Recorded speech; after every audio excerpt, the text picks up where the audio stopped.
going to be basically moderator driven, just kind of create a conversation.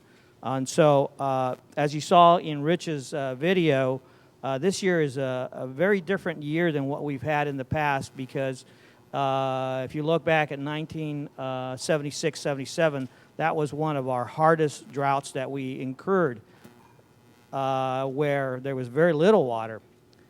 But this year is going to be worse than that.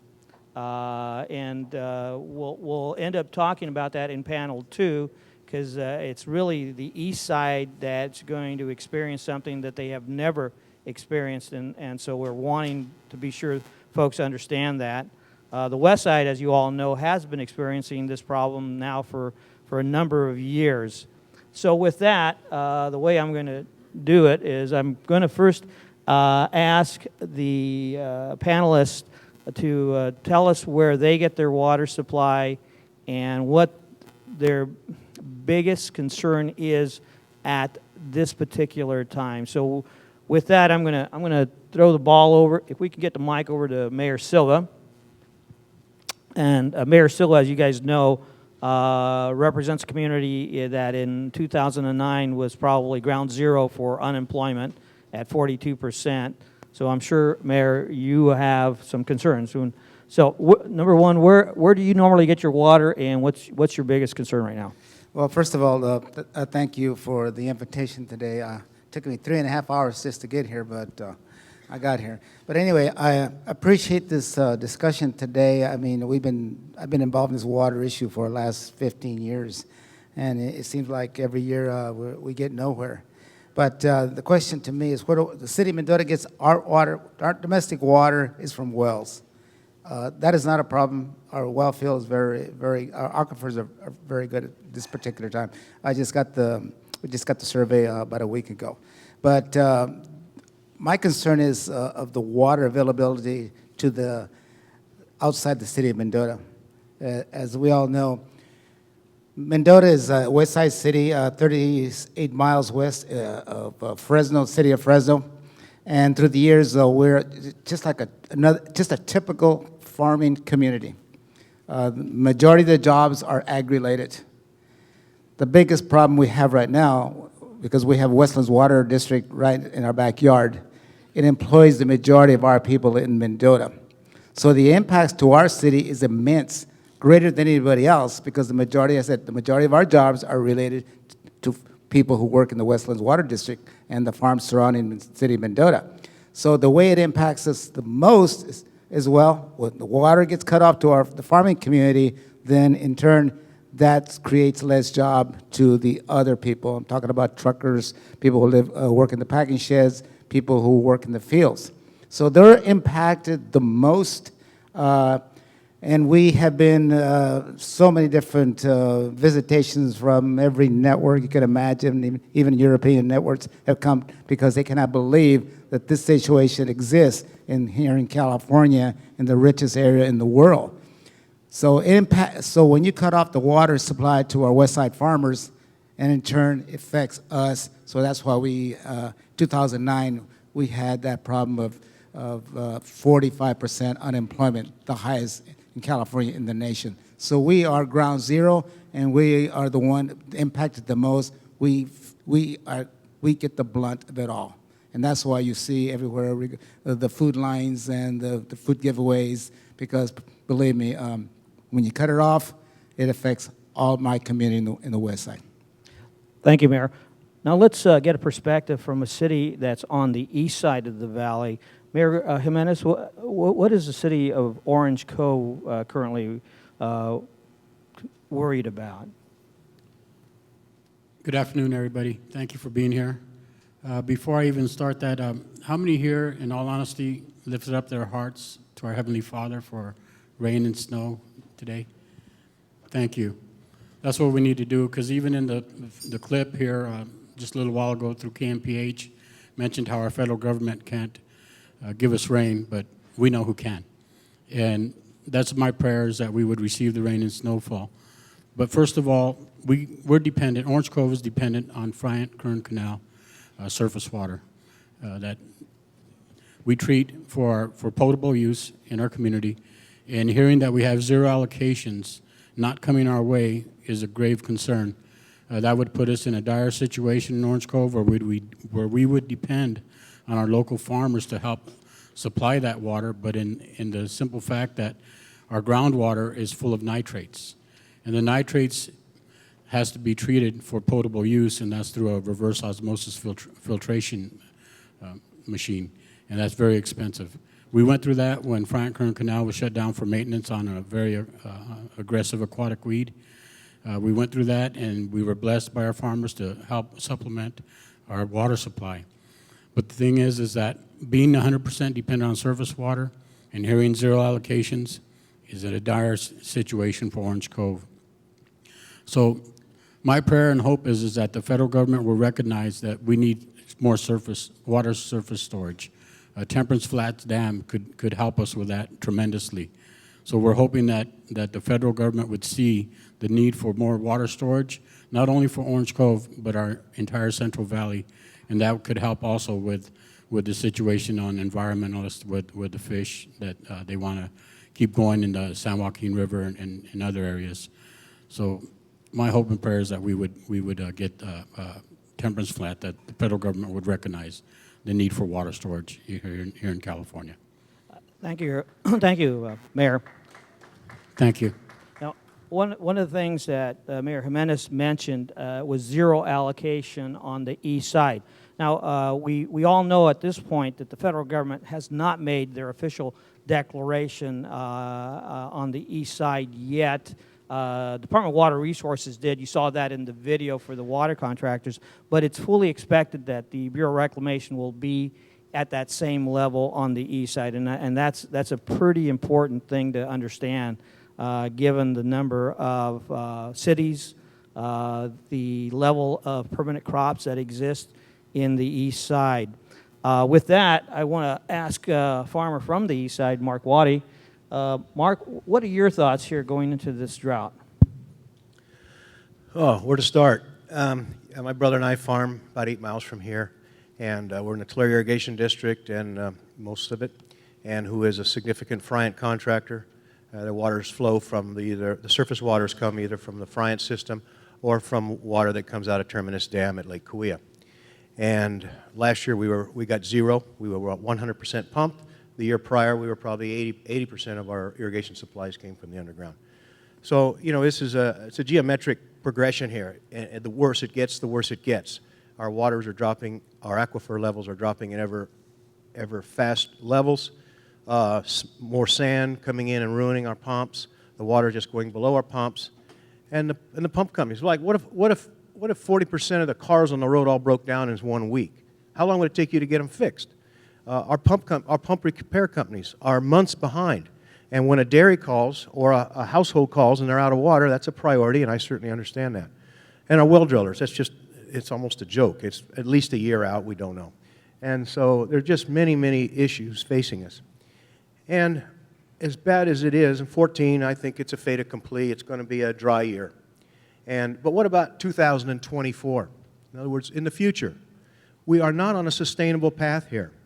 And we have, Tulare Irrigation District entered into with the city of Tulare to build 120 acres of ponds to put water back in when we have high flows.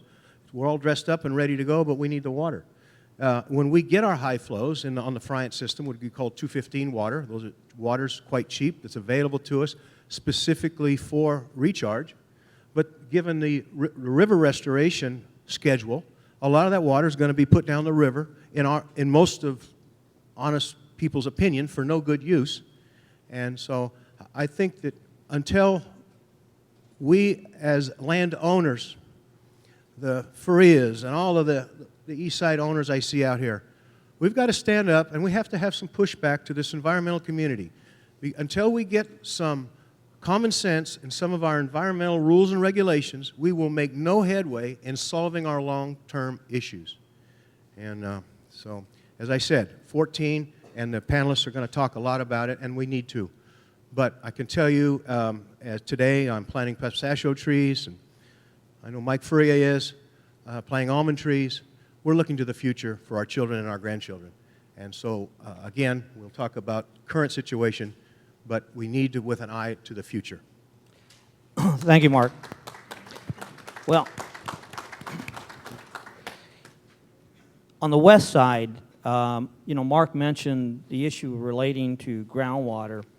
And on the west side, because there's been numerous years where they've not been able to receive their surface water, they've relied heavily on groundwater. But right now, they're facing some very serious challenges, both in terms of depth and quality. And so I'm going to ask John Harris. John, maybe you can give us a perspective from a West Side farmer. How are you dealing with the lack of water, your groundwater conditions, and what does that mean in terms of the various farm products that you generate? Yeah, it's a tremendously depressing problem. Originally, the west side was well water back. They started drilling wells back there in the 30s, and it was getting overdrafted, and that was the whole idea that we were going to get a supplemental water supply from surface water, which was part of the California project, which is basically the water from Shasta Dam comes down to the Delta and into San Luis eventually, and then comes down. And things were great it started in about the 70s, and we got along real well, and the area really prospered.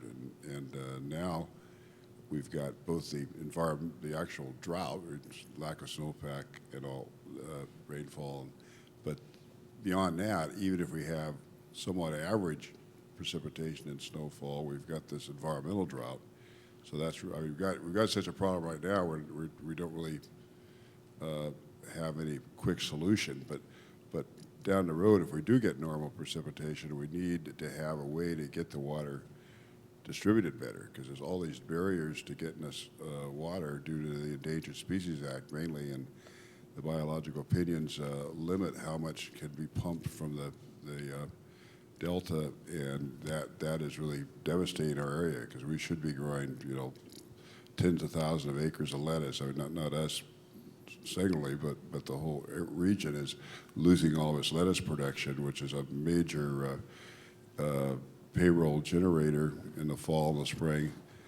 And as I mentioned, the well water out there isn't that good a quality. I mean, it's wet, so we can use it, and it's sure better than nothing, but it is not really maximum for trees or a lot of the crops we grow. So it fits for some crops. Plus, as was mentioned, it's really difficult to drill a well or repair a well.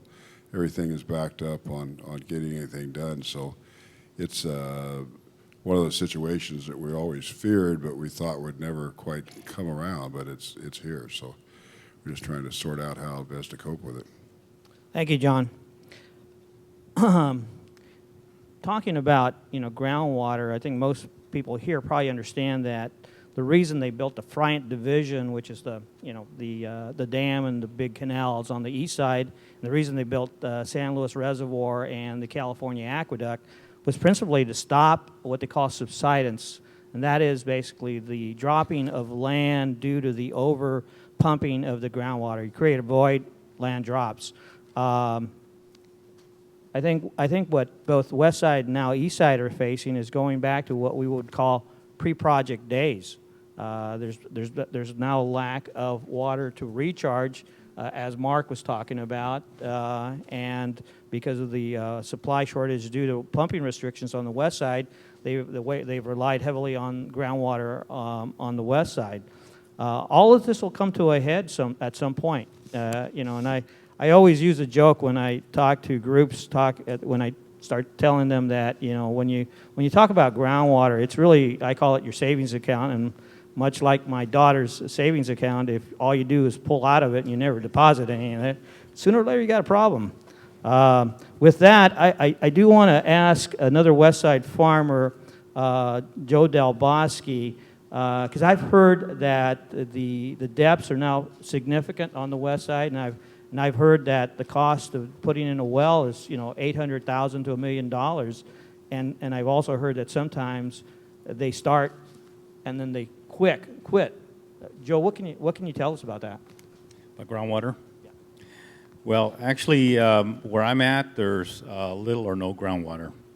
Only one of my farms that has about 375 acres does have access to one well for the whole district. So it's not a whole lot, and it's salty. And we only use it when we absolutely have to. The bulk of the farm is in the CBP getting USBR water. So we're pretty much dependent on surface water on the bulk of our farm. Okay, thank you, Joe. Oh, and Joe is a commissioner on the California Water Commission, so we're expecting you to fix all of this, okay? All right. Now, I'd like to ask Manuel Cunha, he's the president of the DC Farmers League, and he represents a lot of the smaller farmers. Manuel, how are they going to be dealing with the drought this year on the east side? Mario, thank you very much, and I want to thank the entire audience. The farming industry has a variety of farmers of all types. Many of them are small farmers, medium-sized, and larger farmers. They're all being impacted. It doesn't matter what size. But in the small farming communities, as stated, many of the small farms now on the east side, their wells are going down, Mario, because of the water table. And that impact to them is huge, because most of the east side farmers are tree crops, 40-acre grape vineyards, raisin vineyards, a variety of those type of farmers. A well to them of costing $20,000 today is costing them $60,000. And the other problems they're facing is that those permanent crops have to have water. If it's a citrus tree and you take away water from it for 3 or 4 months, that tree's got some serious problems. It's the same with a tree fruit crop. And when you have the high temperatures coming in the summertime, it just burns them up. But those small farmers don't have the resources, and I think it's the same as large farmers. Farmers on the east side are going to be losing their crops because they rely on Friant. They rely on surface water of some type. So they're going to have those problems. What impacts all of this, Mario, I think for the audience, is the labor. We already have a tight labor pool in this valley. And when those farm workers, farm employees in the packing houses, they receive the products from these small farmers, there's not going to be farm workers to harvest the products because there's not going to be enough jobs for these folks, and they're going to leave. And once they leave our valley or this part of the state, they're not coming back. They already went through it in '09 when you had 15,000 farm workers and businesses march to San Luis Reservoir. That was telling us there's a problem. And now we see that by our small farmers, is that will they survive this? And that's going to be the question. And it's going to be difficult. And the other part that even Mark talked about and Joe is the point, you may get the well drilled, but you don't have the power to run the pumps because the utility companies are so far backed out. And then we also have air regulations. And that's an impact to the air quality issues as well, is that no water, droughts, and all that impact our air because we're in a bowl. So we're getting hit with all sorts of problems. But the small farmer is going to have some serious problems of trying to stay alive if they are having to depend on a well, of re-drilling the well. I appreciate the grant monies that was in the proposed both legislations of giving assistance to helping to drill wells, which applies to any farmer in this valley. For drip irrigation systems. Right now, we don't need drip irrigation systems. We've got to have water. And how we deal with that, we hope that maybe, Mario, tomorrow that the President of the United States coming here, we understand he's going to the west side, but that they come with some strong things to help our farmers and the farm communities. Our farm grocery stores, they need assistance. I don't want to see food lines for our farm workers. I want to see food distribution centers because that's what they're going to have to survive. Great, we've got to have that. And they also need to deal with how do they take care of their bills. And we've got to look at that because of the type of workforce we have in this valley, and everybody's heard it, and everybody knows, is the documentation issue. But those 15-year, 20-year employees put food on the table of this country and many other countries, along with the farmers. And we've got to deal with that. And my fear is we cannot afford to lose the farm workers of this valley. And we have failed. And I thought '09 would have put things on the table when the marches occurred. But Mario, I appreciate the opportunity to be here, and I appreciate you putting this panel together, and I appreciate the California Latino Water Coalition, because it's a neutral group of people from the north, south, east, and west of this state addressing these issues. And I want to thank you for that. And also, I will say my last comment, I want to thank Jose Ramirez, the boxer, that you brought and got to the Latino Coalition, a young man that's saying, I'm fighting for water for this state and this valley. And that's a great opportunity to have that young group of folks understanding the impact. And so thank you for that as well with the coalition. All right, thank you, Manuel. Well, today we're in Tulare County, and Tulare County shares the reputation along with Fresno County from year to year being #1 in ag production. So we're at the location where the nation's food gets grown.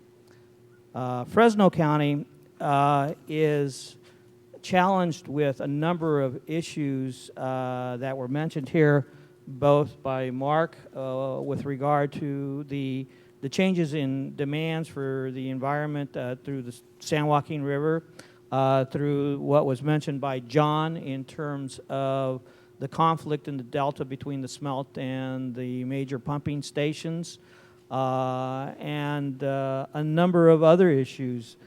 And so we have Phil Larson, who has been longtime board supervisor, longtime water expert. So Phil, how as a supervisor are you dealing with all those challenges in Fresno County?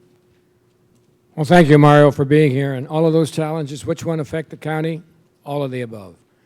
We have a problem with, let's start with the children, the school districts. When farmers lose water and they lay off people, then the farm workers move away, and they take their children with them.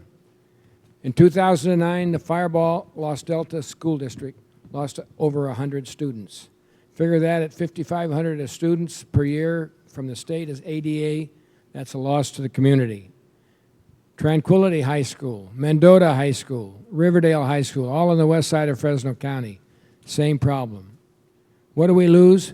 We lose not only the students, but we lose the future of that school district, lose the future of that district.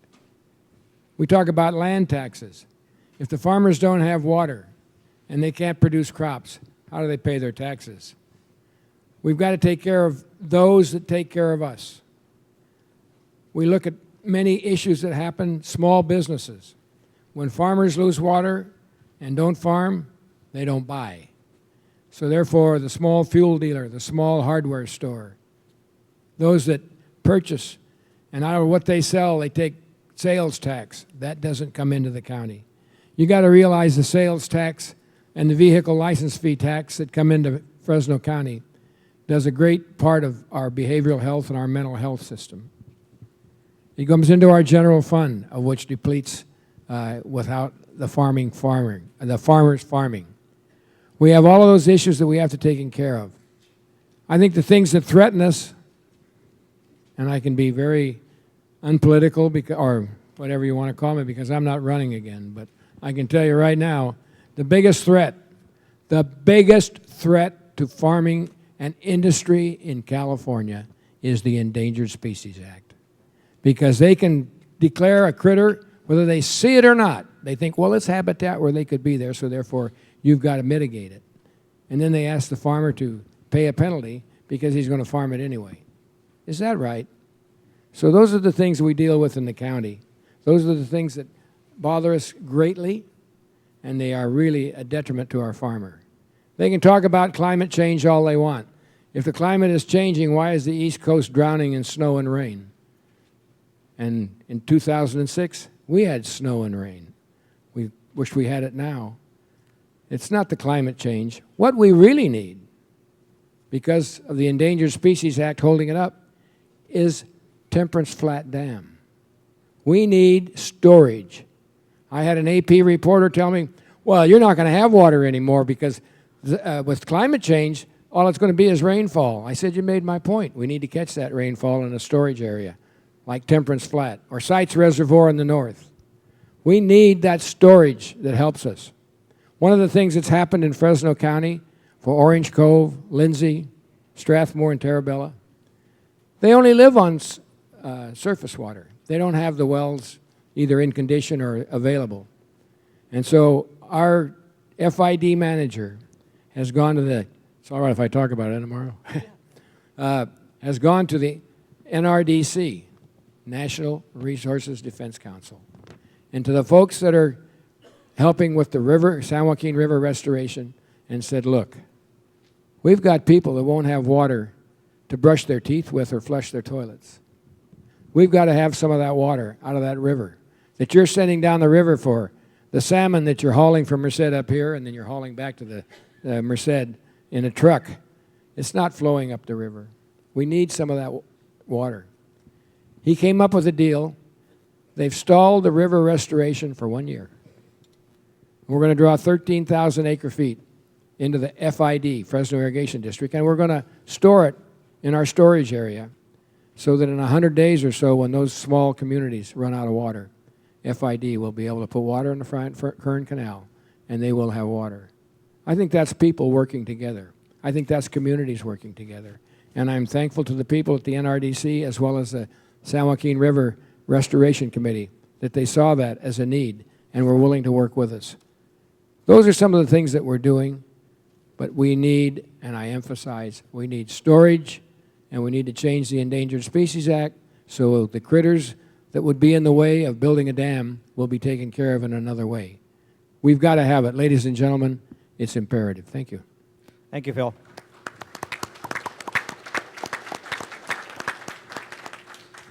You know, Phil, I will note this, is because my perspective on climate change a little bit different, just because in looking at the cycles that we're experiencing relative to drought periods and excessive wet periods, something is happening that is different.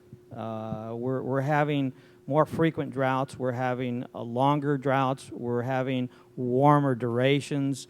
Whether you call it climate change or whatever you want to call it, something's happening. The bottom line is that I think DWR projects by 2050 here in our area, we're going to be seeing snow melting where we're going to lose between 25 to 40% of our snow melt early. So if we don't have facilities to capture that water will continue to move to the ocean without our ability to hold it for these critical type of dry years. So again, just a little difference in the climate perspective. Well, I agree with you, Mario, but it was an ice age that formed this valley in our mountains. So I would say that was a real climate change, and that was millions of years ago, but that doesn't mean climate doesn't change. Automatically with nature, that's the way it works. Okay, thank you, Phil, for that point. What I want to do is I want to give each one of you guys a chance to ask a question for the next panel, because the next panel will be the experts in terms of what they may be able to do to help with the situation of providing either water for the cities or water for the farmers, the east side, the west side, because we will have representatives from the governor's office, from the Water Resources Control Board, the federal officials, and our key water leaders. So if you had a question to the next panel, what would that question be? And so if we can make it short, but to the point, that would be great. Mayor? I don't have a question to the panel. I just want to add more on the human aspect of this tragedy that's going to be happening this year. You know, we get statistics every 3 months from EDD here in Mendota of what's going on, of unemployment rate and how things are going. Normally this time of year, because of there's not too much out there to harvest or people working, we're normally like 27 to 29% unemployment. The last indicator was the middle of December. It was already 34%. And history tells you that you don't see that. So when I'm saying, or what's being predicted in this coming year, and this year, of maybe hitting 40 to 50% unemployment, it's going to happen. I think it's going to happen both on the west side, but I think what people need to be prepared for is there's going to be some similar unemployment, not to maybe to that degree on the east side, which has never happened like that. So that is going to be a wake-up call. So let's get back to the questions. John, do you have a question? Well, I would ask what we can expect from the rollout of some of the legislation, I mean, primarily the Feinstein-Boxer legislation that doesn't exactly, there's a congressional legislation comes up with more exact things to do, where the Feinstein-Boxer basically directs the agencies to use different tools they have and all the flexibility they have. But would just the exercise of flexibility by those agencies really enable us to trump any of the barriers that the Endangered Species Act has in place? Because that's, I mean, I would suppose that some of the environmental organizations will litigate it, but I'm hoping that there's enough flexibility there. But I'd like to hear from the agencies if they really think you can get there from here with the Feinstein-Boxer legislation. Okay, I'm hoping, Judge Wenger, you're taking notes here on what these guys are asking. All right. Gabe, what would you be asking the next panel? My question would be if they could truly see the need for more storage here in our Central Valley to help meet the needs for surface water, to contain our surface water and to use it in this time of need like today, this dire situation we're in. My question is real simple. I'm a simple man, so it's a simple question. If they could really push the need for more storage. Phil? Yeah, I would say in the legislation it talks about imploring the agencies to do the best they can and the utmost according to the regulations to get water to the growers that need it now and for storage. But we've been doing that for 10 years and they haven't changed. So how are they, I guess my question is, how are you going to get the agencies to increase their power, and how are you going to get them to exercise it to the agencies as requested in the bill that the two senators are putting forward? Well, I'm gonna ask a question too. So, with the governor's declaration of drought, at least it's my understanding, could be misunderstanding, but my understanding is that the Water Resources Control Board may have some latitude with regard to the criteria used for the outflow to the ocean, and I'm just wondering, will they exercise their flexibilities to maybe increase more water coming south to the cities and the farmers? Joe? That's a good question. Well, you know, what I'm thinking of is back in 2012, November, December, we had some wet years, wet months, okay? I don't know if anybody remember that far back?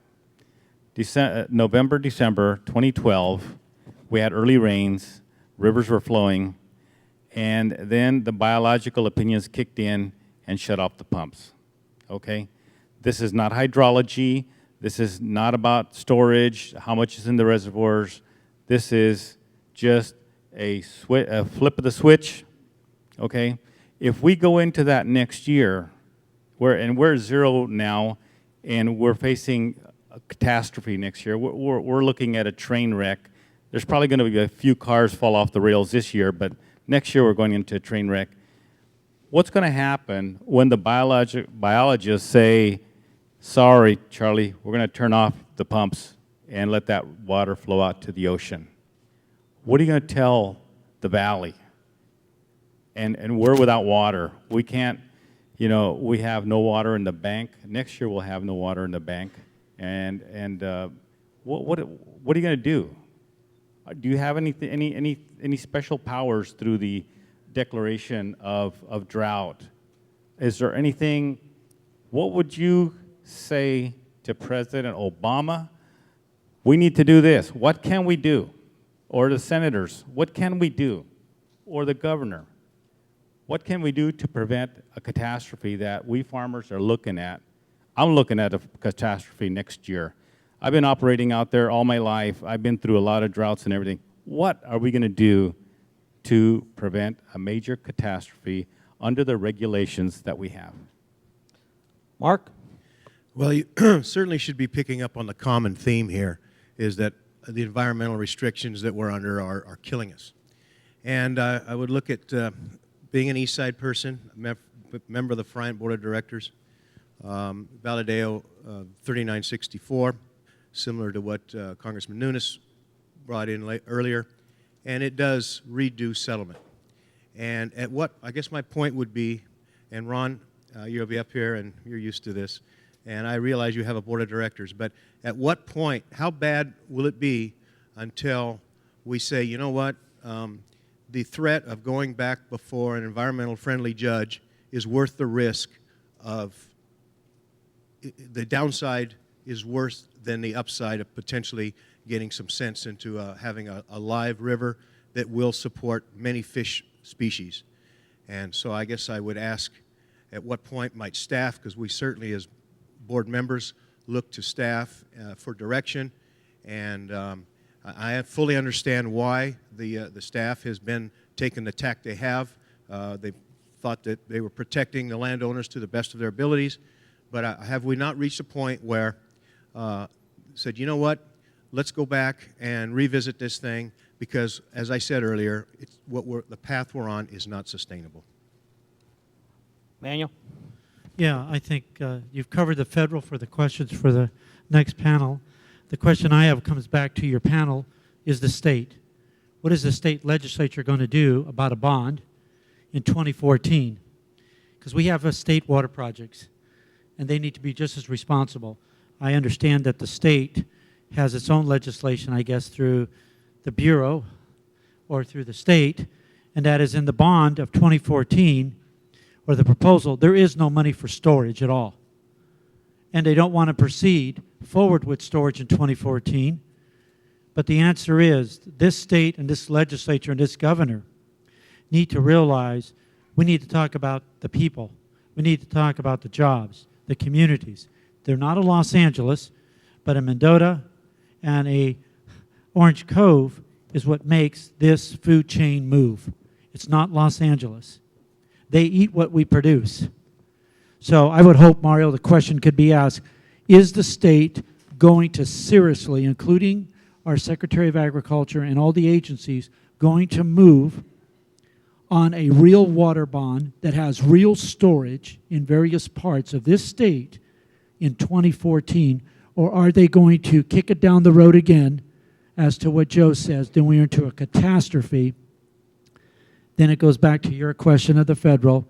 If that's the case, are they going to suspend certain regulations so we could start building, if there is a bond that has storage in it, to start building rather than studies? And I think your next panel, the moderator will be able to definitely discuss some of those things, but that's my question, is about a state. They'll set aside the environmental regulations to build a football stadium in Southern California. How about setting one aside to build a dam?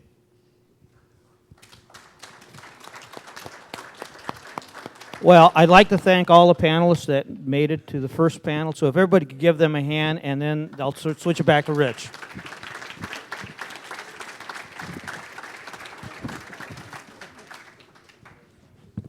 All right, we're going to take about a 10, 15-minute break. Plenty of produce, also nuts up here, you name it. And they're getting off, they're getting off the stage right now. So get you something to eat, something to drink, and we'll be up here in another 10, 15 minutes.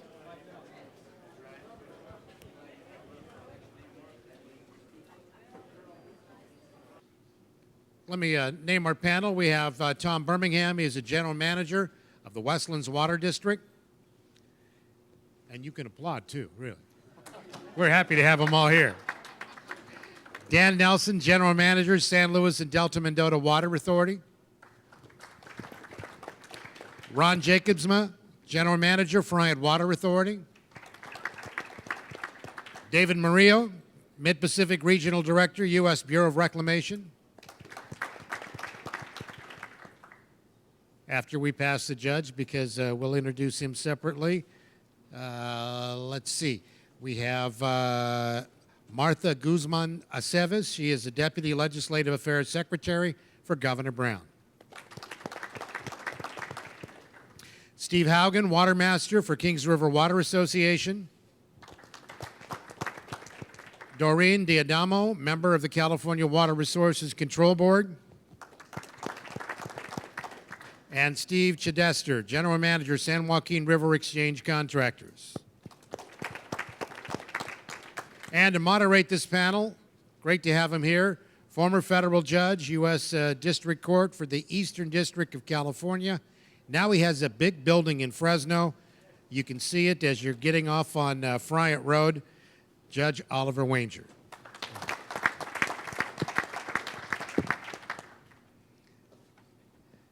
Take it away. Take it away. All right. Good afternoon, everybody. We are very happy to be here. I didn't hear many boos. I usually start anything that I say publicly with a qualification that I don't have many friends in this valley after over 20 years deciding cases in what we call the water wars. Judge? Yes. A little closer. A little closer? Okay, thank you. I want to start, we're going to break convention here slightly. I want to start to give you a very, very brief foundation of where we are on the legal side, and litigation was mentioned by some of the panelists, and I will try to briefly explain what's behind the litigation and what is driving the disputes. On the federal side, the water comes pursuant to the authority that is vested by the United States Code in the Department of the Interior and its Bureau of Reclamation through what is the largest water project in the United States, the Central Valley Project. On the state side, the Department of Water Resources manages the water that is delivered, just like the Bureau manages the water that is delivered on the federal side. And there are two pumping plants, as you know, in the Delta, the Jones pumping plant and at Tracy, the Banks pumping plant. And essentially, water that originates in the Klamath and the Trinity rivers comes south. It's captured by dams that then provide storage to units of the coordinated projects. The projects operate under a coordinated operating agreement that has become a target, quite frankly, in the litigation, where essentially under three statutes, the National Environmental Policy Act, the Endangered Species Act, and the Reclamation Act, essentially those who believe that water should be used as it existed in nature and for purposes that protect the environment and protect species that are statutorily protected, their view is that water essentially should go to those purposes first and foremost, and if there's anything left, then that goes to those who need it. There is an aspect of this. When I left the court, there were 4 cases that were decided in my court and then went up to the Court of Appeals. All of them have been decided except one, which is under what is called en banc review. And these cases focus and will give you a sense of where the conflicts lie. But we have 2 statutes that have to be understood for you to know how the decisions come out the way they do. The first of these statutes is the Endangered Species Act, which provides that if any action is going to be taken, and here we're talking about federal agency action, that will either harm the species that is under definition threatened or endangered, or its critical habitat, there has to be an assessment done, a biological opinion prepared, and the biological opinion has to adopt what are called reasonable and prudent alternatives to mitigate what that harm would be. So that's the start of the water wars, where we had the events that began in about 1994, which was one of the first short water years, but in 1992, the water world changed. And what is most significant is nobody knew how much it was changing and what the effect of what is called the PIA, Central Valley Project Improvement Act, would have. That statute that was authored by Senator Buckley and Senator Miller essentially provided that the purpose of the federal water projects under the reclamation law and state laws it is adopted by Section 8 would now be co-equal. Fish doubling, protection of the environment, and habitat would now be an equal priority under the law with all the other statutory purposes of the Reclamation Act. It also took 800,000 acre-feet off the top of what is called Central Valley Project yield, which turns out to be something over 5.6 million acre-feet annually. It's an annual, if you will, measure. We've had 4 cases fighting over the accounting under the CVPIA to define it, but what you understand is that now Congress gave an equal priority to environmental purposes with all the other, which would include municipal, industrial, power generation. It would include, of course, agricultural use and the like. The second thing that happened is that as species, and you're all familiar with the Delta smelt, and you are familiar with the salmonids, you may not know that orca whales are also included because they feed on salmon, even though they're out there in the ocean. And you have green sturgeon, you have Central Valley steelhead, you have a lot of other fish species that you wouldn't think about being covered by the law. But essentially, plaintiffs came into court and said that the way the projects are operating, the pumping creates hazards, threatens, and kills. The term that is used is extirpate, kills the species. And from there, essentially, what occurred is that they attacked the biological opinions on both sides. Water users said these are too strict, the science isn't good because the law requires the best available science to be used under the Endangered Species Act. There have been NEPA challenges, and so I'm not going to try to go into the complexity of it, but this is what is important. And this is when you want to talk about what needs to happen in the final analysis. By the way, I am here as a private citizen, speaking personally. I don't speak for the United States anymore. I don't speak for the United States District Court. What happens is, under the laws that I have just identified, essentially, the Endangered Species Act was interpreted by Tennessee Valley Authority versus Hill, a 1958 Supreme Court decision that said species defined by Congress to be endangered and threatened are irretrievable. They are protected to this extent. They deserve a priority in law such that we will not do, when the judge is hearing a case, the judge no longer has equitable discretion to balance the hardships. On the scale, under TVA versus Hill, you only have one party, and that's the species. Humans are not on that scale, and economic circumstances are not on that scale. And so whatever happens as a result of what is needed to protect the species is, at least as the law is presently defined, not to be considered by the court. And so, as I say, 75% or slightly more of the decisions I made favored the environment. Why? Do I like it? Do I think it's right?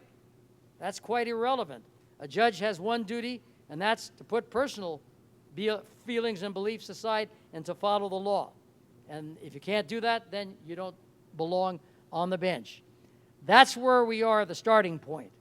And so, are there answers?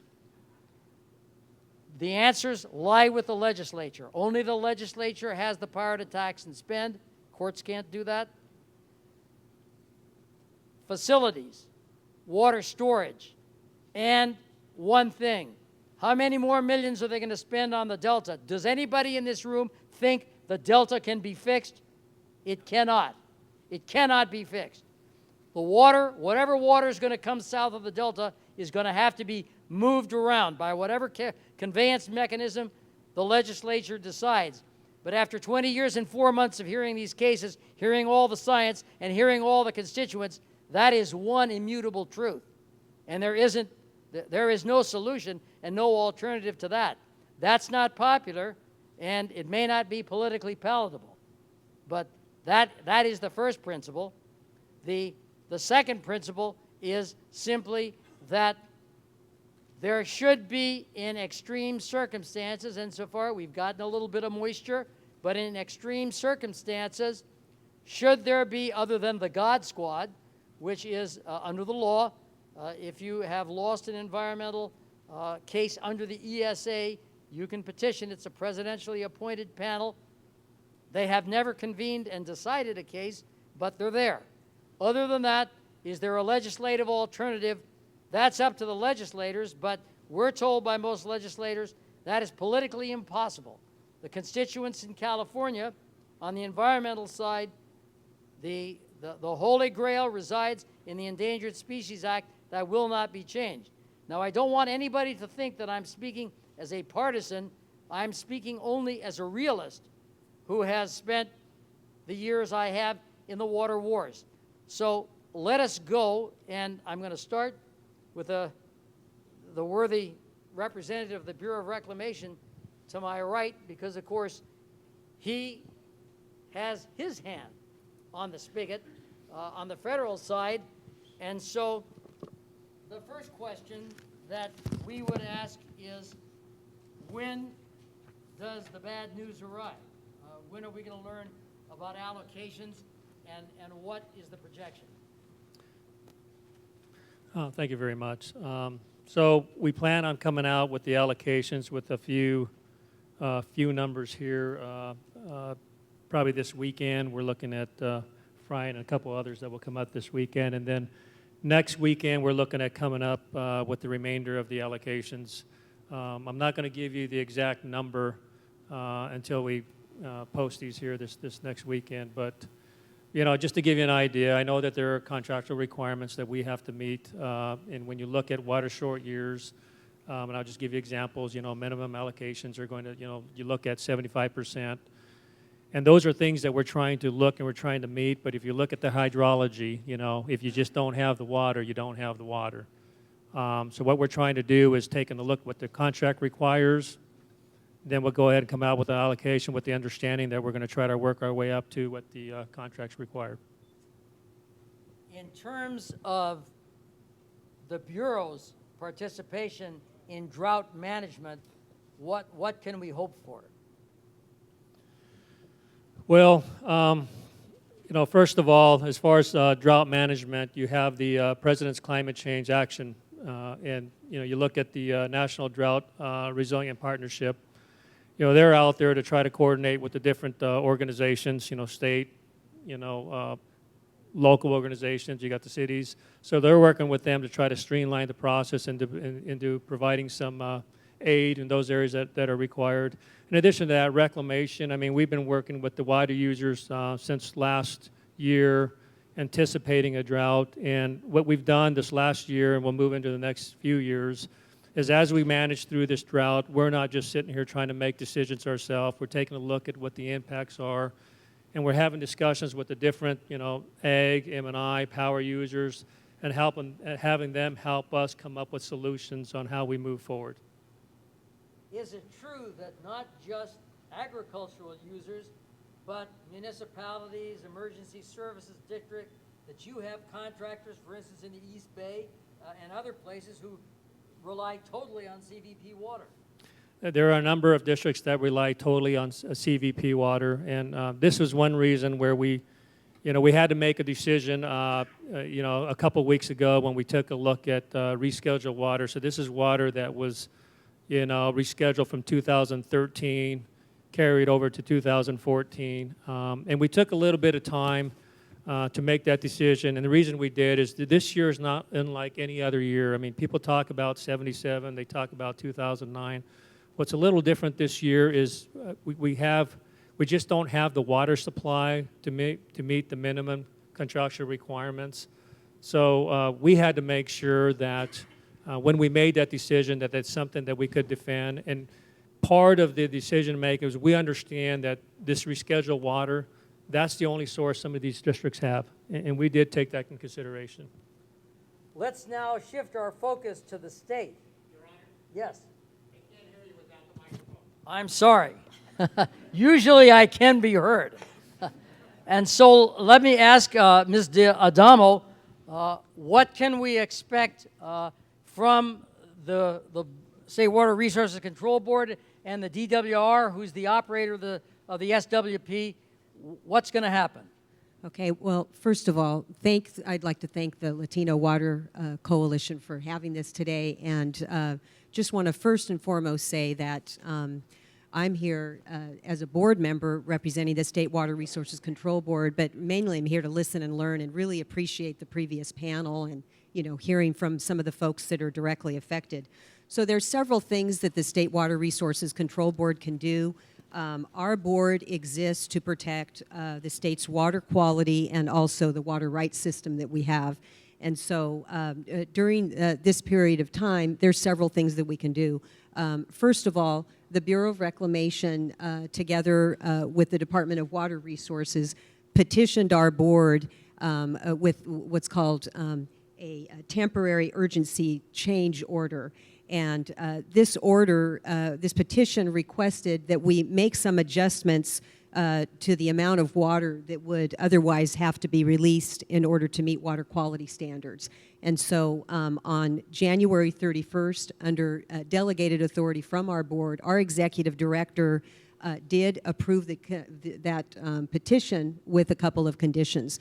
So first of all, provided that the releases, that there would still be releases for water quality standards in order to protect water quality in the Delta, but that those releases would not be ramped up. In other words, they would continue at the rate that they were in January rather than almost being doubled, which would have been the case in February.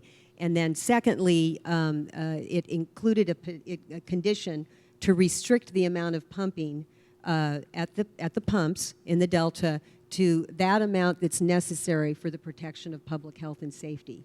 And the Bureau and the Department justified this request, basically saying that if we let all this water go at this early stage, in light of the fact that it looks like, you know, this is the most serious drought on record and we don't see a lot of precipitation events coming, that we would basically blow the budget.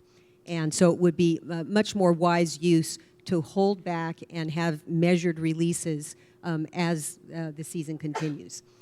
That order, because there was a significant storm event, you know, not enough to get us out of the hole, but a significant storm event this last week, our executive director amended that order to allow the projects an opportunity to capture some of the natural flow.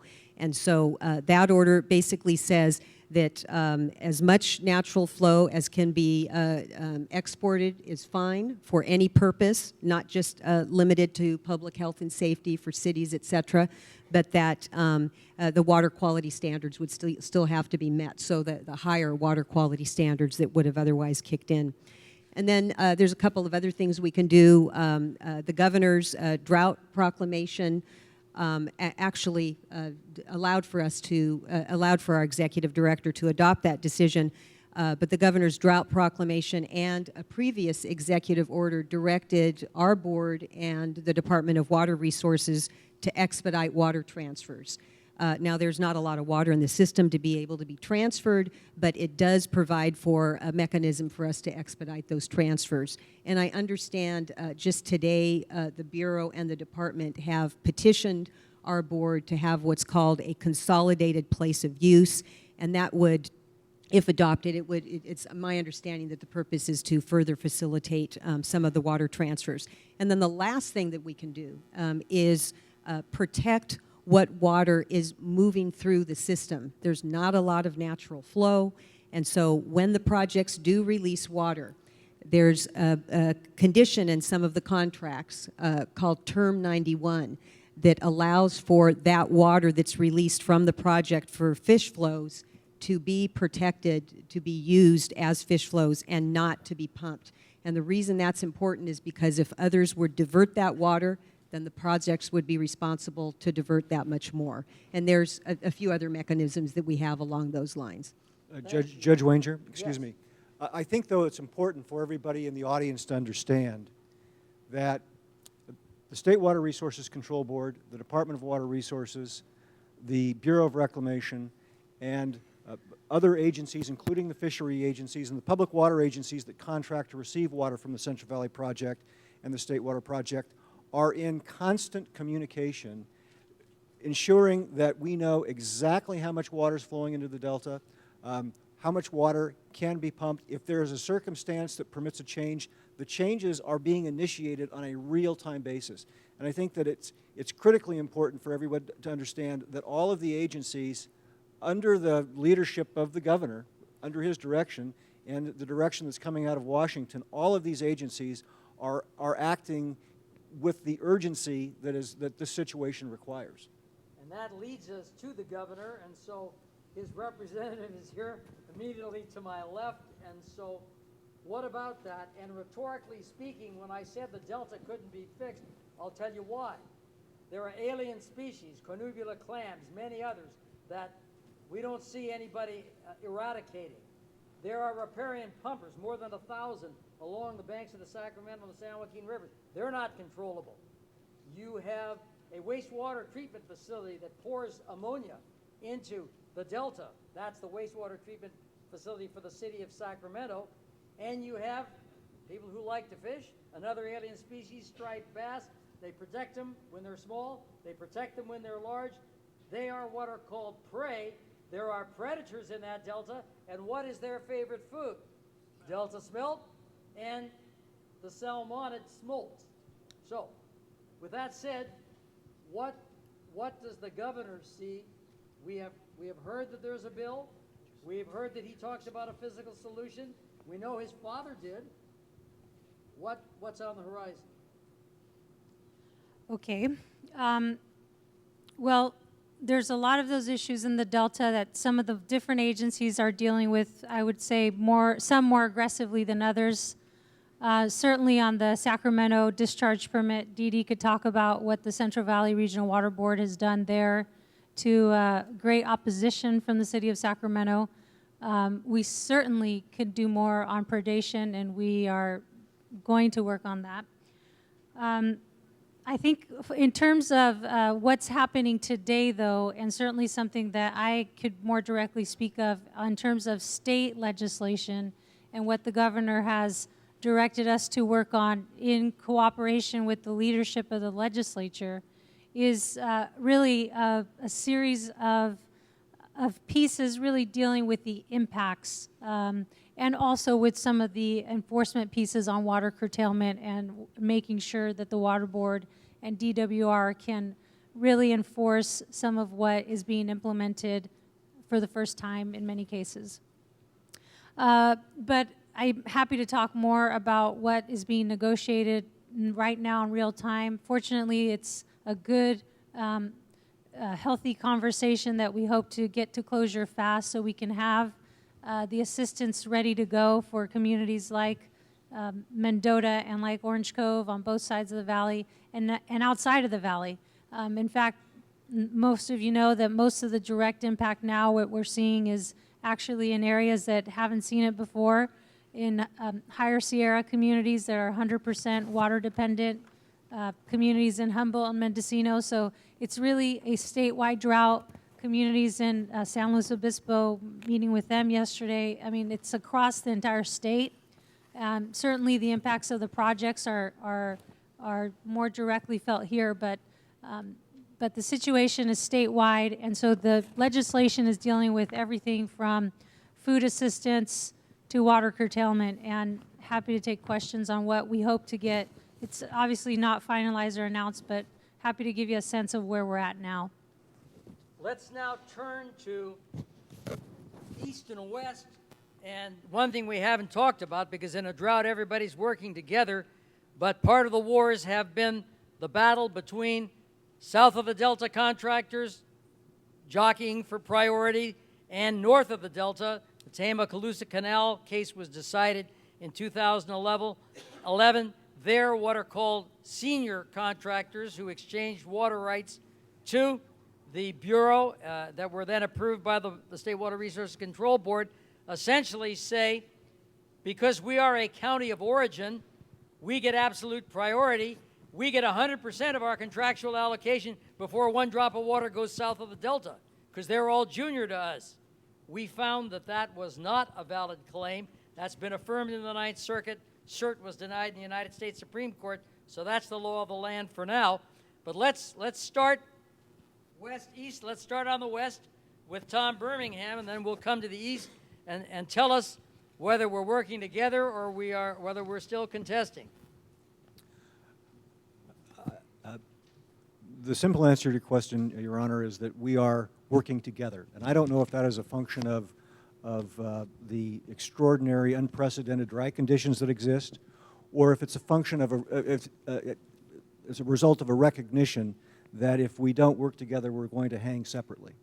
And as an example, there was a number of years ago, there was a very contentious issue over an area of origin application filed by Westlands. I think Ron Jacobsmith from Bryant would agree that those issues have been resolved, and we're working very closely together in a number of areas. That doesn't mean to say that there won't continue to be disagreements, but we have a structure in place, whether it's east, west, north, south, where we're able to sit down with one another to work those issues out without engaging in any kind of litigation or other means of dispute resolution.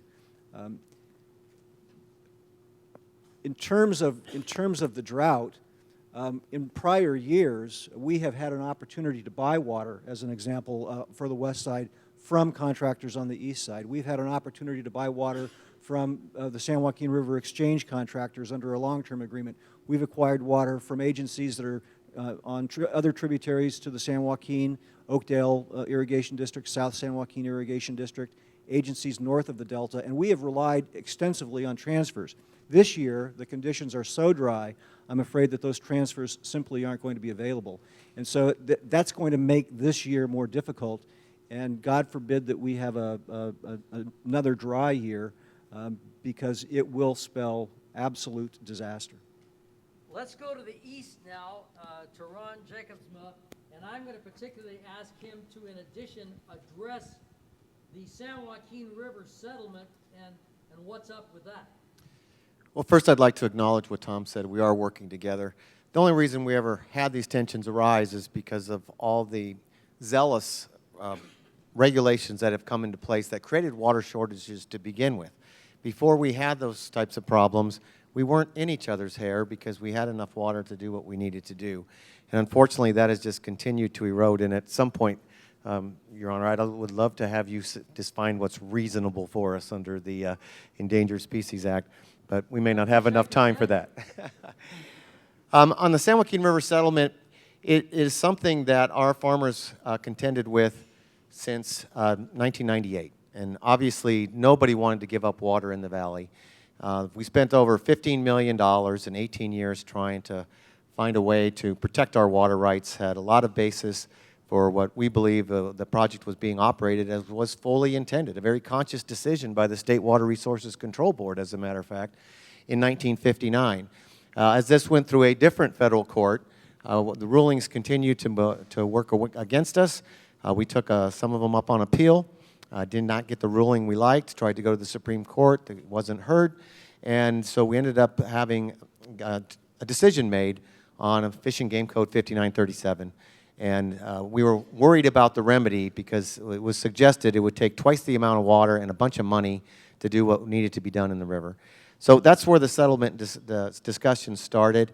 And it was really up to our growers. I don't know if Mark is still here. I saw him here a moment ago. It really is up, he's way in the back. It really is up to our growers what you want to do. I haven't publicly said this very often, but I was probably one of the last guys on board with the settlement until we got some improvements made, both from a water supply perspective, which aren't panning out quite yet as we had hoped, and additional opportunities in the Settlement Act that Congress happened to get through us.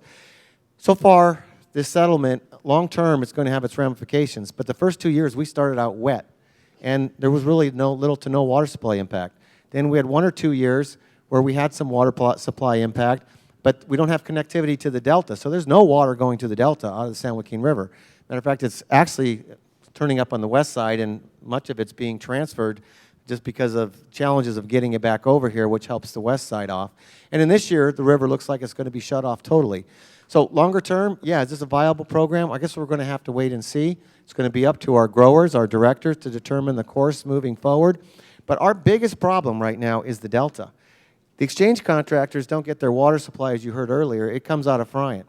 We have never had less than a 25% allocation in Friant. That's enough to move water around and make things work.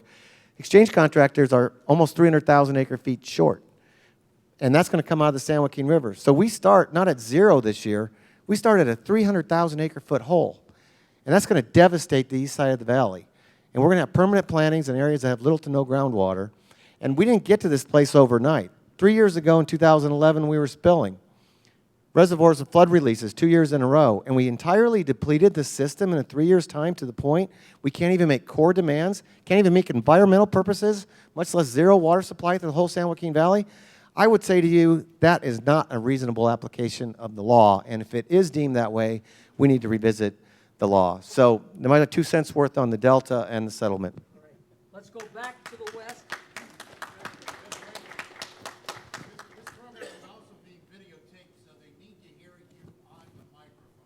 Understood. I'm not that amenable to direction, but I'm going to do my best.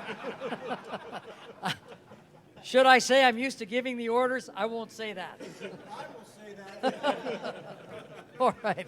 So we're going to go now to a name that I recognize because it's the lead name in most of the cases filed in our court, to Dan Nelson of the San Luis and Delta Mendota Water Authority. Tell us, if you would, how the issues we've just talked about are impacting. Tell us who you represent, where your service areas are, and what about water banking? Is there any hope? Well, first of all, thank you very much, Judge, and thank you, the Latino Water Coalition, for putting this together. We appreciate it very much, and I appreciate the opportunity. A little bit of background: the San Luis Delta Mendota Water Authority is a joint powers authority, and we have 29 member agencies, and the bond between these agencies is that they all have Central Valley Project contracts, and they all take their water through the Jones Pumping Plant and the Delta Mendota Canal. It's a really diverse group. We've got over 1 million acres of really good prime farmland on the west side of the San Joaquin Valley, from the city of Tracy to the north to Kettleman City to the south. We deliver water to wildlife refuges, state, federal refuges, as well as Grassland Water District for private wildlife refuges, and likewise for urban areas through a pipeline from San Luis Reservoir all the way over to Santa Clara and Silicon Valley. So it's a really diverse group. But again, they all rely upon contracts through the Central Valley Project. As you know, the west side of the San Joaquin Valley has been, and especially the agricultural contractors, have been taking a tremendous hit over the years on water shortages, primarily based on the regulations that Judge Wanger had outlined very articulately at the beginning of this session. And for over the last 20 years, we've seen water supplies tremendously impact from where they were in the late 80s, early 90s as being a very secure water supply to a very uncertain and very reduced water supply. And in fact, this year, although David Murillo is not prepared to make the announcement today, we fully anticipate a zero allocation to close to 1 million acres on the west side of the San Joaquin Valley. Generally, what we have been, how we've been addressing those shortages is through a combination of tools. But I think what I'd like to observe now, those of us that try to manage water in California, we're dealing with a tremendous amount of volatility in the weather. As you all know, there are years when we have floods, and there's years when we have droughts. And in fact, we've had some years when we've had both. And so it's an incredible amount of volatility. And I guess I would observe part of our job in managing California is dealing with that issue and preparing ourselves as best as we can to deal with that issue. We have failed miserably. There are two major categories of ways that you prepare for drought and floods. One is infrastructure, and the second is policy. We have not made the appropriate investments over the last 20, 30 years to build on the wonderful program that, and the wonderful infrastructure that was built going back to the Brown administration and built on the federal government, on the Central Valley Project. We have built a wonderful base for an infrastructure, but we have not expanded that. Secondarily, and probably most primarily, we have failed tremendously in developing good water policy. Essentially, we're experiencing over-regulation without getting any of the environmental impacts that were intended by these regulations. And essentially, those are the two areas that we're just going to have to do better on, is both water policy and the infrastructure for the state. Let's turn now to the Kings River Water Association, which I believe has some urban use in their system, and let's hear their perspective, please. Well, thank you. The Kings River service area, our water comes primarily from the Kings Canyon and Sequoia National Parks, just east of us here on the watershed. We're not dependent upon the State Water Project or the Central Valley Project. It's a locally managed watershed. We're dealing this year with strictly just poor hydrology. If the runoff comes off as the state's forecasting, we'll be sitting here with the sixth driest year of 120 years worth of record. And that's a big if. That assumes normal rainfall, snowpack between now and through the summer.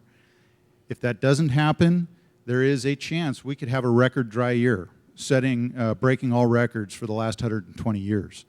That gives us a real challenge. If that happens, we have probably 20 of the 28 water rights holders do not receive any water this year. They're solely reliant on groundwater, fallowing fields, those kinds of actions. The remainder will be dealing with substantially shorter water deliveries. Some of the districts are looking at 5-day deliveries. Only 5 days worth of water this summer. So it will be a challenge. It'll have significant cost to a number of folks. Some of those districts do deliver some surface water treatment to the city of Fresno and city of Clovis, or they deliver raw water for surface water treatment. That'll even be cut back to some extent. So there'll be some real challenges there this year. Let's turn now to Steve Chedister, and from the San Joaquin River Exchange Contractors. Let's get his perspective, and maybe he can tell us a little bit about what effect groundwater pumping and the phenomena of overdraft is having on our Greater Valley as a whole. Well, thank you, Judge, and everybody. What's nice about going last is a lot of the issues have been covered, so you get a little more freedom to talk, more direct maybe. So first, our perspective. You've heard several of the panelists already say, and earlier during the opening video. Let's go back to 1977, just as an example. 25% allocation was given to the east side, the west side, and the exchange contractors. While we were cut back 75% of our normal allocation, all of our water came through the Delta. So now fast forward to this year. You're looking, the Bureau hasn't announced it yet, you're looking at the state contractors are zero, most likely the federal west side zero, and Friant most likely going to be zero. What's changed?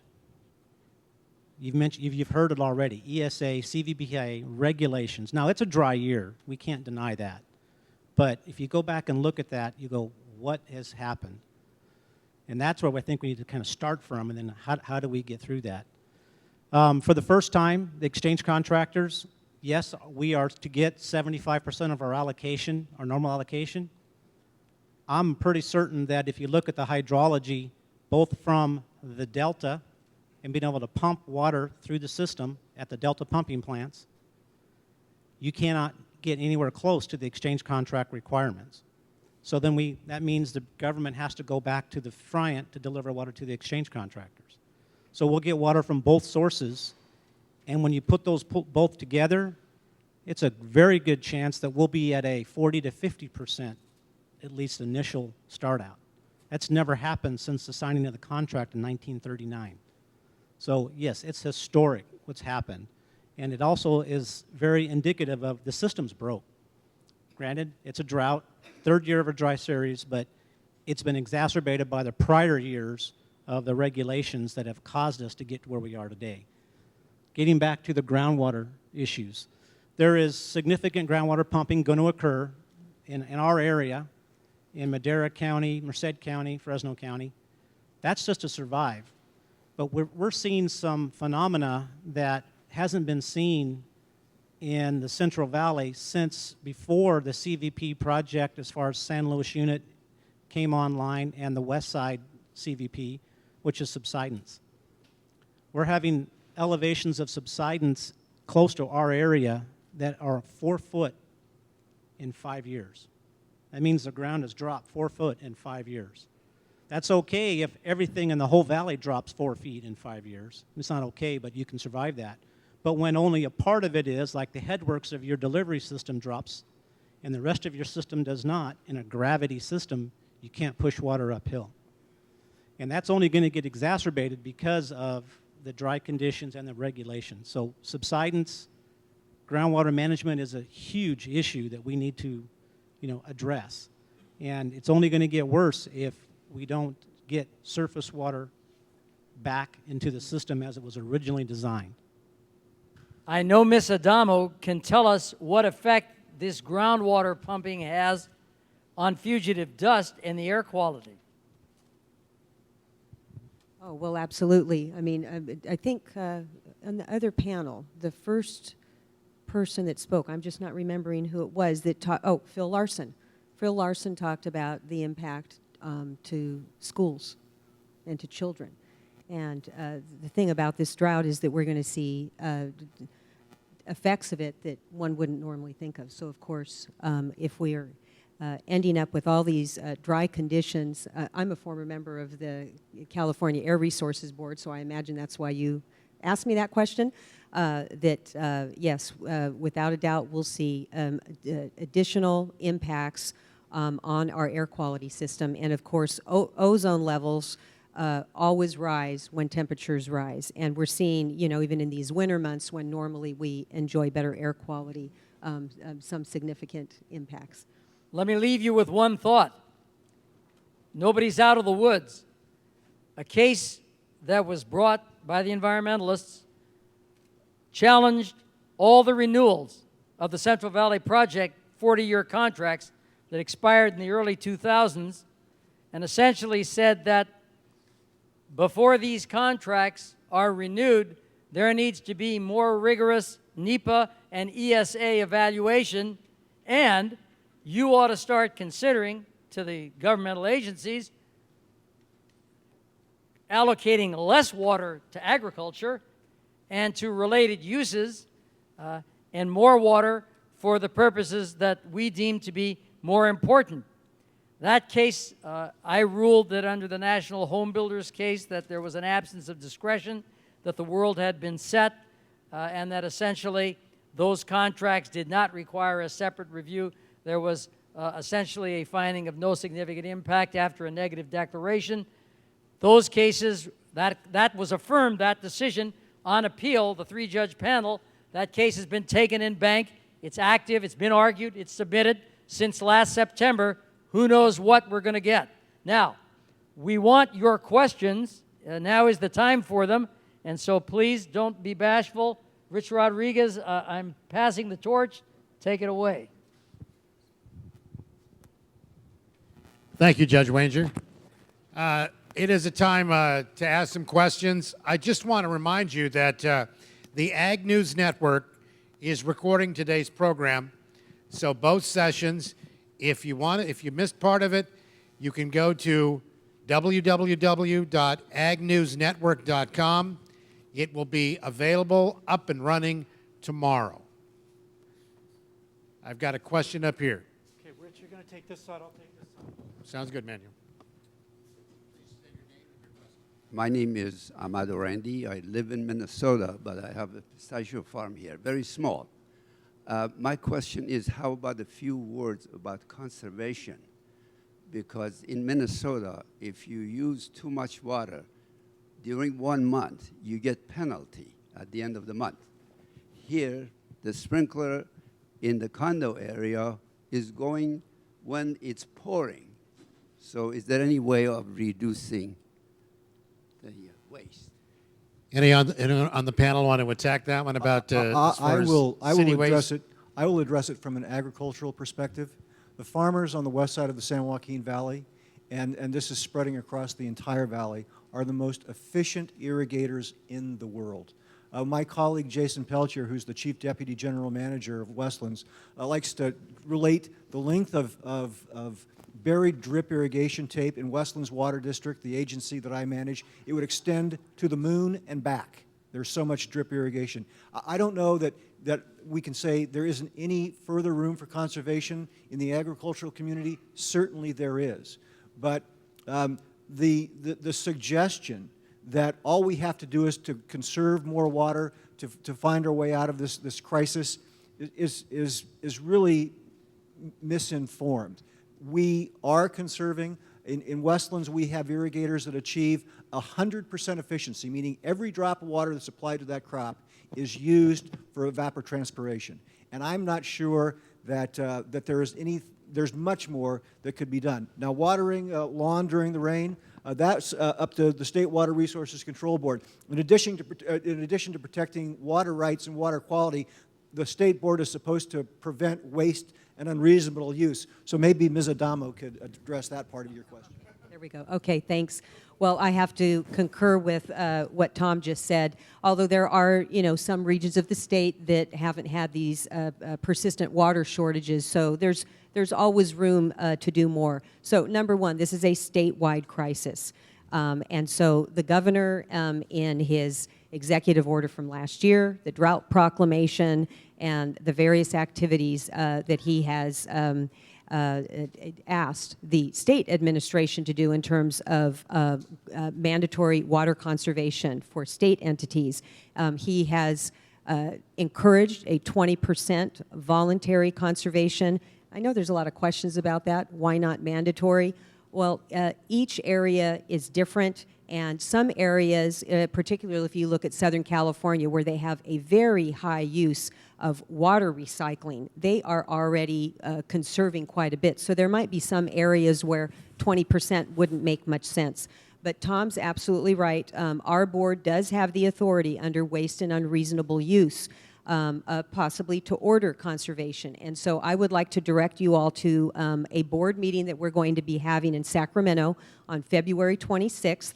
And we are asking the public for the public's input on what more could our state board do to address the drought. I talked earlier about the petition process, and that really affects the projects. But there are a lot of suggestions, and this is honestly at the top of the list that I think that we'll hear from folks. Probably also asking us to do something on groundwater. Thank you, Doreen. Manuel, do you have a question on your side? Anybody have a question here before okay, right here? Thank you. The question that I have for Judge Wenger is there's been a couple of comments made by this panel, and I need something explained to me. When you talk about the release of water out of the delta as related to the quality, and then you talk about the discharge of ammonia into the delta, what is actually the threshold, the legal threshold of the quality in which you can then release water out of the delta? Is the threshold considering the ammonia being discharged into the delta, or is it a threshold without that? I think this is more appropriately answered by the State Water Resources Control Board water quality expert, but candidly, from our perspective, what was measured was the ammonia content, NH4, that is in the water. Now, as far as the regulatory standard and how it is applied, that is different. And I will defer to the board to indicate how they do it. Judge Wanger, I'm not sure that Dee Dee as a board member can address that question because the State Water Resources Control Board is engaged in active litigation against the county is engaged in litigation against the state board. But I do think that the Sacramento Regional Sewage Treatment Plant operates under a discharge permit issued by the regional board. And that discharge permit has required that the plant that dumps the ammonia into the delta take actions to remove that ammonia and pathogens from its discharge. And that, in fact, is the subject of the litigation. The regional plant took the position that the conditions imposed under the discharge permit were unreasonable and they couldn't comply with those terms. But it's anticipated that within 10 years, the regional plant will have removed the discharges of ammonia. I think that the question is whether or not that's quick enough to address all of the issues that are caused by those discharges of ammonia and pathogens that are currently being discharged by that plant. I'm not going to add to anything in light of what you've said. All right, we have a question on this side. Hello, my name is Glenn Champ. I'm a candidate for governor. And my question is to you, how come we're not building any more infrastructure on these dams? This gentleman here said we could build one in 3 years. I think it takes 8, but he said 3. And my other question is, isn't this environmental stuff, regulations, and everything else that's been going on for the last 30 years, I believe the war has been going for 30 years, just to destroy the human race? When you put a fish equal with humans, isn't that saying you're going to destroy the human race? Can you answer that for me? Well, I'll take on the infrastructure question. I may have some personal thoughts, but we're being recorded. On the infrastructure, what I told you is the construction was anticipated to take 3 years. The physically building it. At Temperance Flat, we're looking at $2.5 billion to $3 billion. It would have to be a multi-purpose type of facilities. The yield on it, after whether or not there's river restoration, is between 150 and 250,000 acre-feet per year. For ag, that traditionally has been a fairly expensive amount of water, but we're also seeing the value of water is being pressed upward, probably beyond viability for some growers in some areas. Getting to building a dam is the big challenge. First, we need somebody to pay for the public benefit part of it, the recreation, the flood control, cold water for fish, those type of things, emergency water supply. Then, so a bond, like a state bond that's before us now, provides some opportunity to do that. Then you go through the environmental work, and you can't build anything in this state right now. It's interesting, in our settlement, we're working with the environmentalists to make some river improvements, and they probably won't say this as candidly as I will. I think they're getting frustrated with all the laws and regulations that keep you from turning a spade of dirt. We've been at this for 5 years. We haven't turned a spade of dirt anywhere yet. And that's what makes it hard to build anything, even environmental projects in California. So hopefully we'll see what happens with the bond. And then as we get the feasibility studies released in the next 2 or 3 months, see how viable this is, either by ourselves or partnering. We're looking at partnering and integrating it, if we can get a Delta conveyance solution, and then see if it's something that we can move forward on. Because until we get to that point in time, we won't really have the resources and the capabilities to advance what would be a very difficult effort to actually get to construction. The answer to the second part of your question is, are they waging war on the human race? The answer is, that's a legislative issue. If you want to amend to provide exceptions in the Endangered Species Act, that's up to Congress. You elect your representatives, they vote. With respect to Can the human species be preserved? There is an exception that if there's a clear and present danger to human health and safety, then even a court can, though bound by the law otherwise, can take a step if that kind of harm is going to be effectuated, but it's a very, very tough showing to make. But you know what's interesting is in Judge Wanger's opening remarks, he made reference to Tennessee Valley Authority versus Hill. And he correctly described the ruling of the Supreme Court there where, and this was shortly after the enactment of the Endangered Species Act in 1973, the Supreme Court said under the wording of the act, the species has absolute priority. But what happened in that case was Congress, a few years after the enactment of the Endangered Species Act, said, oh no, we did not intend, at least as it related to the snail darter, the subject of the TVA case, we did not intend that that fish would have absolute priority. So Congress, through an appropriations rider, overruled the outcome of TVA versus Hill and said, go ahead and build Tenneco Dam. We don't care what happens to the fish. Let me add one more element to what Ron mentioned about building a dam. He's right on every level. If you go to any on-stream sites that might be left in California, many of those are in the Federal Wild and Scenic Rivers Act. It would also take congressional action to approve those sites, in addition to everything else that Ron just mentioned. The power to tax and spend solely is in the legislature. The executive can request, but again, your elected representatives decide whether or not to spend the money to build storage, whether it's a dam or other infrastructure, unless it's done by initiative. Hi, Patrick Kavanaugh. I'm really touched by what Tom said. If the Congress can overrule the snail darter, Congress can overrule the smelt. So we have a chance. Judge Wanger, I may be misquoting you, but you said the original biological opinion was capricious and arbitrary and declared a new biological opinion needed to be done.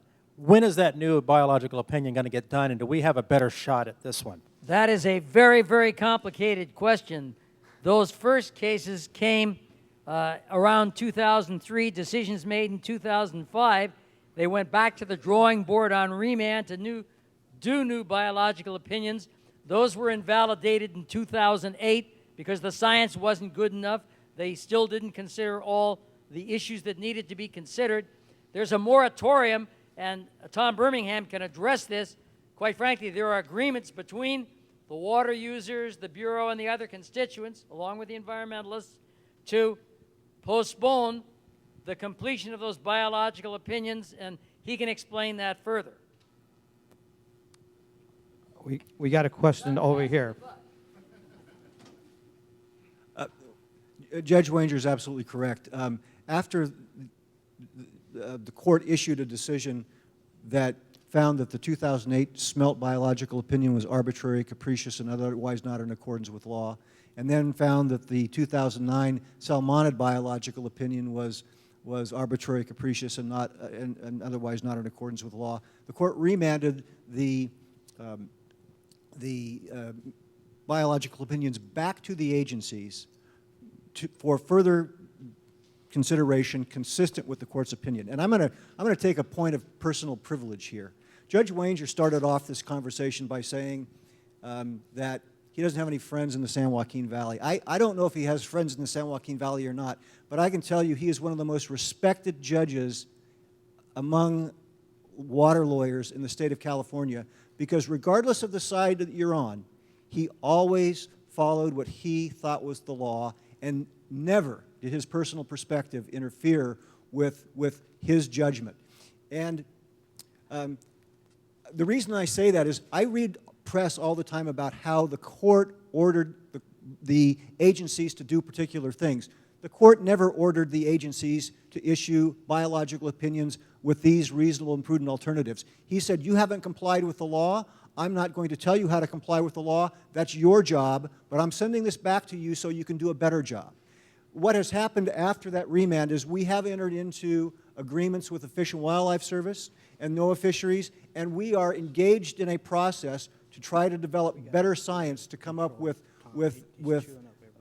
actions that will enable us to move more water and at the same time provide equal or better protection for the fisheries. Because our great fear was that if the agencies were left to their own devices, what we would have is a repeat of what happened after the 2004 and 2005 biological opinions were remanded. We would be faced with even more restrictive biological opinions. And I have to say that the process has been working relatively well. As an example, in 2012, we were able to reach an agreement with NOAA Fisheries that enabled us to move significantly more water in April and May than we would have been able to do under the biological opinion. And we were able to get some good data about how that affected fish, and those data are being applied to how actions will be developed and implemented in the future. There is one point I would make for everybody, and this is in no way intended as being criticism. It is not criticism. But we haven't heard, quite frankly, from the environmental perspective on either of these panels. They are the adversaries, they're true believers, and they think they're doing the right thing for society and for everybody. You need to hear what they have to say. Just like there are usually two sides to a story, they need to be on the scale too. Next question. Hi, I'm Steve Malanka, and my question for the panel today is we have been told and understand in our own region how water is affecting us all, but I'm curious to know about the 25 million people in Southern California and the Metropolitan Water District. With the CBP and the complete water system, how are they going to be affected? Are they depending much on what we have water from the north as much as the rest of us are? And are they making additional storage for themselves in Southern California? And thank you for your time. I appreciate you all being here. The quickest answer is the Los Angeles Metropolitan Water District is now a party to the litigations in the water wars. That should be the answer as to what's happening in Southern California, but I will let others respond further. Okay. I can just give a general description from what is coming through our office is that because of the investments made in Southern California and local water supplies, including local storage, both underground and surface, they're anticipated to have at this point around a 2-year supply. They've also, as Dee Dee mentioned, are under their previous drought ordinance. Reduction measures have been retained, and so they have their water usage per capita compared to, anywhere in the valley is much lower. So there also is not an anticipated reduction on the Colorado system. So those parts of Southern California are also fairly good for this year, but these are all annuals, so they get about 25% to 30% depending on the year from the Delta. Let me throw out to our federal counterpart a question here, and I don't want to tread into any political area. Lots of controversial subjects, but the Bureau doesn't build, the Corps of Engineers builds federal projects with the money that Congress gives them, but is there any hope for any kind of physical solutions? Yeah, actually, when you're looking at storage, we also build storage, not just the Corps. But I think you guys touched on quite a few. We get these authorizations to do these studies, and of course we got to complete the studies, and then we get these authorizations to build these projects, and it's just a matter of getting the money. Getting the money to actually build the projects. That's what's difficult, and you mentioned it also, is going through the environmental process. It just takes time, and it's difficult to run through all the issues. You'll go through the environmental process, and you also look at the economic impacts, and you look at the impacts to some of the landowners. That takes, so it's just a long process. But to answer your question, is there hope? I think there is hope. Because I was asked this question earlier today. Every year, not every year, but every time we have a drought, we start focusing on the infrastructure and reservoirs. I think the little bit of difference now is that we know that we're experiencing the drought, but then you couple that with the position people have with the climate change, and I think people are envisioning that this is not going to go away. So I think people are more serious about, getting solutions. But bottom line, we need the dollars. Mario, right here. There are a bunch of aspects of this that are troublesome, but does anyone feel that there is a likelihood of getting any legislation done this year that would help us with some of the environmental issues? There's a bill that passed the Congress, and there's another one that's recently introduced to the Senate. But is there any consensus possibility going on that anyone feels is likely, or are we just kind of talking about things but nothing's really going to happen?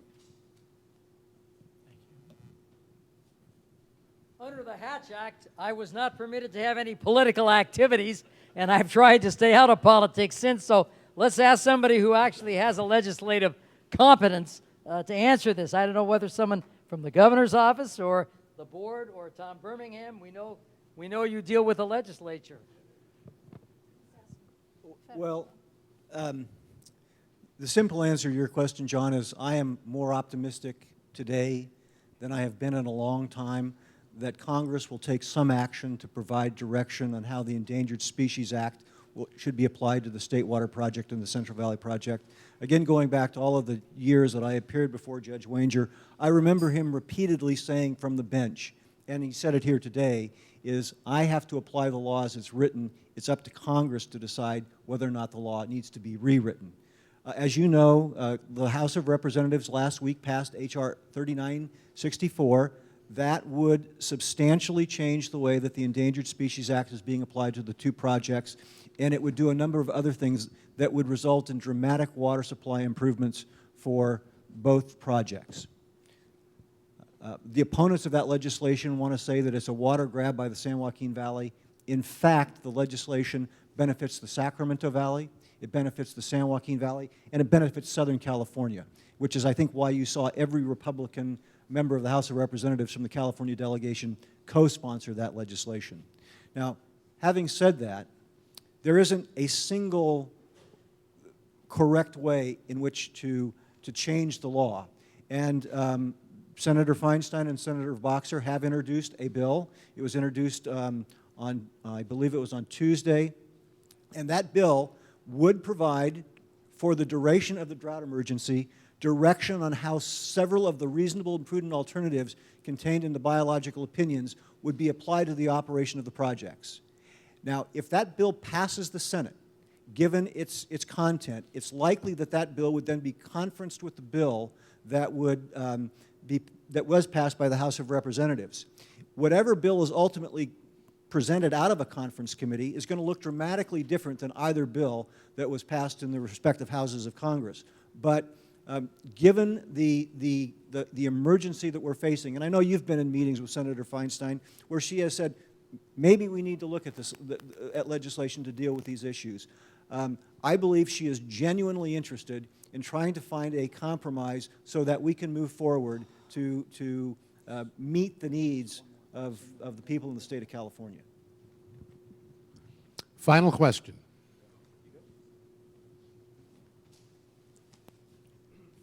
Hi, my name is Richard Becerra. I'm from Orange County, and recently I had a conversation with A.G. Karamura, who was our past Secretary of Agriculture, and he's established a experimental farm down there in the Great Park and trying different crops and products that would work to improve not only the nutrient value of crops, but also the use of water. And I'm just wondering, because I know there's a couple products that are designed to reduce water by up to a third when you're using them almost in every crop or orchard. And I wonder if any of the agencies, any state, federal agency is looking at this as a big possibility of saving considerable water, and who's doing it. Who would like to respond to that question?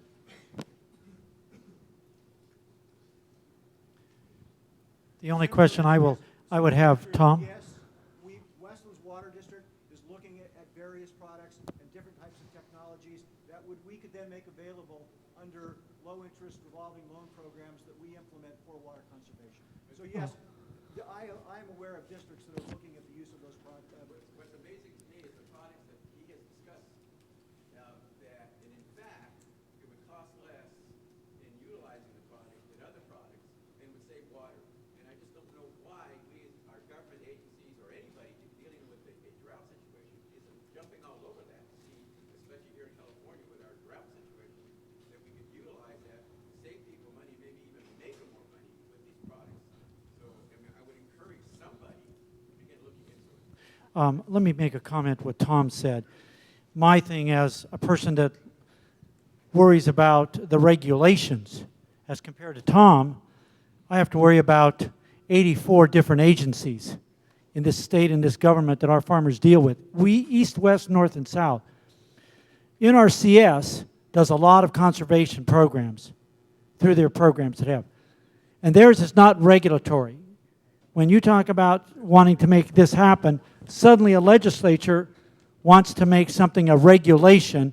Now they tell farmers what crops to grow, as they try to do in 2004 in the San Joaquin Valley Air District with Los Angeles, was to tell farmers what crops to grow because of air quality. Our farmers know what to grow. Our farmers, as Tom stated, east and west side have tremendous technology improvements with drip tape, micros, and everything. I think innovation is great, voluntary programs of those types, but the problem in this state, voluntary turns into a regulation, and we don't need our farmers with any more regulations. And so we need to work with, I think, the governor's office and with DD and with those agencies to make something happen for our farmers, and storage has to happen.